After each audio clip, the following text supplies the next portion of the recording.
বিনীত অনুরোধ, আপনারা যে মসজিদে সাদিয়ানি জোরপূর্বক ঢুকতে চাইলে গাড় ধাক্কা দিয়ে বের করে দেবেন।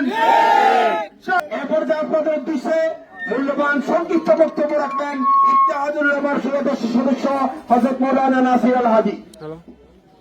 নাহমাদুহু ওয়া নুসাল্লি আলা রাসূলিল কারীম, আম্মা বাদ। সংগ্রামী উপস্থিতি, আপনারা জানেন 2017 সালে আমাদের ভাইদের হত্যা করেছিল।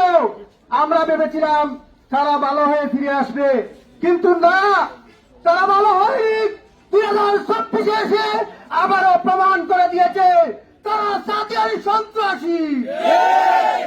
এই সাদিয়ানি সন্ত্রাসীদেরকে বলতে চাই, শেরপুরের মাটিতে কোনো কার্যক্রম চলতে দেওয়া হবে না।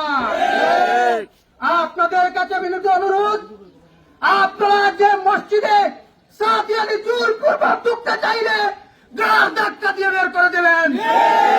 সংগ্রামী সাথী বন্ধুগণ, নিজের হাতে তুলে নেব না, আমাদের আলেম উলামা মুরব্বিয়ান কেরাম রয়েছেন, তাদের একটি লিস্ট তৈরি করে থানা জিম্মাদারের মাধ্যমে আমরা 2-1 দিনের ভিতরে একটি লিস্ট থানা জমা দিয়ে আসবো ইনশাআল্লাহ। সংশাসনের উদ্দেশ্যে বলতে চাই, অতি সত্তর মুআজ নূর উসামা সহ সবাইকে গ্রেফতার করতে হবে। এই কথা বলে আমার সংক্ষিপ্ত বক্তব্য এখানেই শেষ করছি। বাংলাদেশ জিন্দাবাদ, মূলধারা তাবলীগ জামাত জিন্দাবাদ।